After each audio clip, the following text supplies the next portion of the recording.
સર્વે વહાલા વૈષ્ણવોને જય શ્રી કૃષ્ણ. વૈષ્ણવો, આપ સૌનો આપણા આજના સત્સંગમાં હાર્દિક સ્વાગત છે. પ્રિયજનો, આજનો આપણો સત્સંગ દરેક વૈષ્ણવો માટે ખૂબ જ અગત્યનો છે. આજના આપણા સત્સંગમાં પુષ્ટિ માર્ગ પ્રવર્તક શ્રી મહાપ્રભુજીનું ગોલોકધામમાં પ્રાગટ્ય કેવી રીતે થયું તે પ્રસંગનું રસપાન કરીશું અને સાથે સાથે પંચાક્ષર મંત્ર અને અષ્ટાક્ષર મંત્રનું પ્રાગટ્ય કેવી રીતે થયું તે પણ જાણીશું. આ પૂરો પ્રસંગ આપ અંત સુધી સાંભળજો અને બીજા વૈષ્ણવોના ગ્રુપમાં આ સત્સંગનો વિડીયો શેર કરજો, જેથી અન્ય વૈષ્ણવોને પણ આપણા સત્સંગનો લાભ મળી શકે. તો ચાલો શ્રી વલ્લભ પ્રભુના નામથી આજના આપણા સત્સંગની શરૂઆત કરીએ. શ્રી વલ્લભાધીશ કી જય. શ્રી મહાપ્રભુજીનું ગોલોકધામમાં પ્રાગટ્ય. સૃષ્ટિના આરંભમાં પૂર્ણો પુરુષોત્તમ પ્રભુ એકલા હતા. પોતાની ક્રીડા માટે આપ પોતાનામાંથી જ સમગ્ર લીલા પરિકર પ્રગટ કરી. ગોલોકધામમાં બિરાજી લીલા પરિકર સહિત કેવળ રસરૂપ આનંદમય લીલા કરતા હતા. પોતાના સૌથી વધુ પ્રિય શ્રી સ્વામીજી સાથે પૂર્ણ પુરુષોત્તમ શ્રી કૃષ્ણ સદૈવ ક્રીડા કરતા હતા. એક સમયે પોતે નિકુંજમાં એકલા બિરાજ્યા હતા. શ્રી અંગ પર પીળું પિતાંબર શોભતું હતું. ઉષ્ણકાલ હોવાથી શ્રીકંઠમાં મોતીની માત્ર એક માળા ધરી હતી. આપ શ્રી સ્વામીજીની રાહ જોઈ રહ્યા હતા. તેવામાં શ્રી સ્વામીજી પ્રભુની નિકુંજમાં પધાર્યા.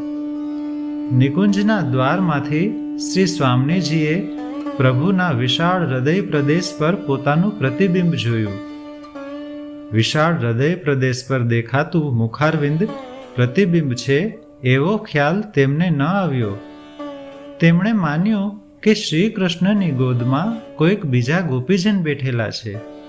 તેથી તેમને અતિ દુઃખ થયું. તેઓ રીસાઈ ગયા અને રીસમાં ને રીસમાં કશું જ બોલ્યા વિના પાછા ફરી ગયા.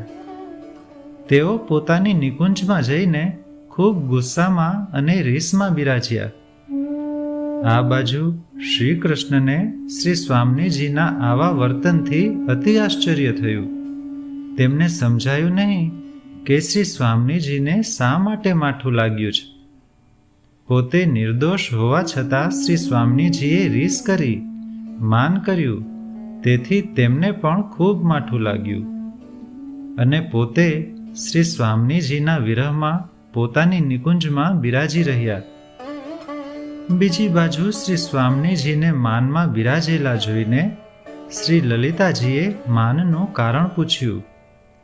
ત્યારે તેમણે કહ્યું કે લલિતા, તને યાદ હશે કે એક દિવસે પ્રિયતમે મારા મુખને ચંદ્ર સાથે સરખાવ્યું હતું. ત્યારે મને ખૂબ માઠું લાગ્યું હતું. મેં ત્યારે નિશ્ચય કર્યો હતો કે હવે શ્યામ રંગ સમીપે કદાપી જઈશ નહીં, કારણ કે આજ મને શશિવદની કહી મહારાજે બોલાવી છે.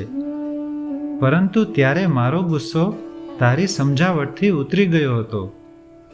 લલિતા, તે દિવસે પણ તે સ્વીકાર્યું હતું કે મારું મુખ ચંદ્ર સાથે ન સરખાવી શકાય, કારણ કે ચંદ્ર જળ છે, મારું મુખ જળ નથી.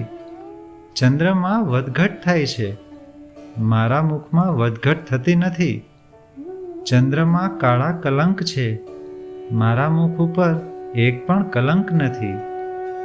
તેમ છતાં મેં તારી સમજાવટથી માન છોડ્યું હતું. પરંતુ આજે તો હદ થઈ ગઈ છે. પ્રિયતમની ગોદમાં મેં બીજા ગોપીજનને બેઠેલા નજરો નજર જોયા. હવે કહે, હું એમની સાથે કઈ રીતે મારા દિલને જોડી શકું? લલિતાજી પણ ગૂંચવણમાં પડ્યા. તેઓ ઘણું સમજાવવા માંડ્યા, પરંતુ શ્રી સ્વામીજી એકના બે ન થયા. તેમની નિકુંજમાં બિરાજી તેઓ પણ શ્રી કૃષ્ણનો વિરહ કરી રહ્યા છે. આમ ઉભય સ્વરૂપ પોતપોતાની નિકુંજમાં બિરાજી પરસ્પરનો વિરહ કરે છે. બંનેમાંથી કોઈ પોતાનું માન છોડવા તૈયાર નથી. બંનેનું માન છોડાવી શકે તેવું લીલા પરિકરમાં કોઈ વિદ્યમાન નથી. બંને સ્વરૂપોના હૃદયમાં પરસ્પરને પ્રિય એવું સ્વરૂપ બિરાજે છે.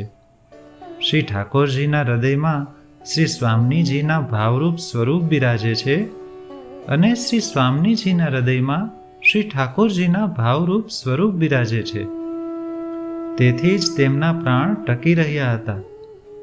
બંને સ્વરૂપોનો વિરહ એટલો બધો ઉત્કટ બન્યો કે તેને પરિણામે શ્રી ઠાકોરજીના હૃદયમાં બિરાજતા શ્રી સ્વામીજીનું સ્ત્રી ગુઢાત્મક ભાવરૂપ સ્વરૂપ પ્રગટ થયું અને તે જ સમયે શ્રી સ્વામીજીના હૃદયમાં બિરાજતા શ્રી ઠાકોરજીના ભાવરૂપ પુંભાવ ગુઢાત્મક સ્વરૂપ પ્રગટ થયું. આ બંને ભાવાત્મક સ્વરૂપોનું સંમિલન થતાં પુભાવ અને સ્ત્રીભાવરૂપ તૃતીય સ્વરૂપ ત્યાં જ પ્રગટ થયું. તે જ આપણા સૌના પ્રાણપ્રિય શ્રી વલ્લભ. આમ શ્રી મહાપ્રભુજીનું ગૌલોકધામમાં યુગલ સ્વરૂપના માનરૂપ વિરહમાંથી પ્રાગટ્ય થયું.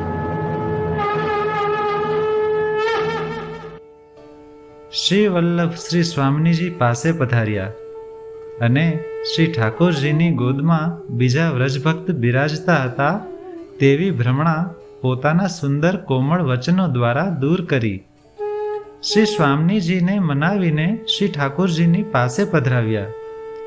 શ્રી સ્વામીજીએ પ્રેમથી હે કૃષ્ણ, હું તમારી છું પંચાક્ષર મંત્ર એમ બે હાથ જોડીને વિનંતી કરતા પ્રભુએ પ્રસન્નતાથી તેમને પોતાની બાજુમાં પધરાવ્યા. યુગલ સ્વરૂપની પ્રસન્નતા નિરખીને સામે ઊભા રહેલા શ્રી વલ્લભે શ્રી કૃષ્ણ શરણમમાં અષ્ટાક્ષર મંત્ર એમ કહ્યું. આમ શ્રી વલ્લભના પ્રાગટ્યની સાથે સાથે અને યુગલ સ્વરૂપના માનમિલાપની સાથે ગોલોકધામમાં શ્રી પંચાક્ષર અને શ્રી અષ્ટાક્ષર મંત્ર પ્રગટ થયા. સમગ્ર લીલા પરિકર શ્રી મહાપ્રભુજીને શ્રી વલ્લભના નામથી સંબોધવા લાગ્યો, કારણ કે વલ્લભનો અર્થ થાય છે પ્રિય. શ્રી એટલે શ્રી સ્વામીજી.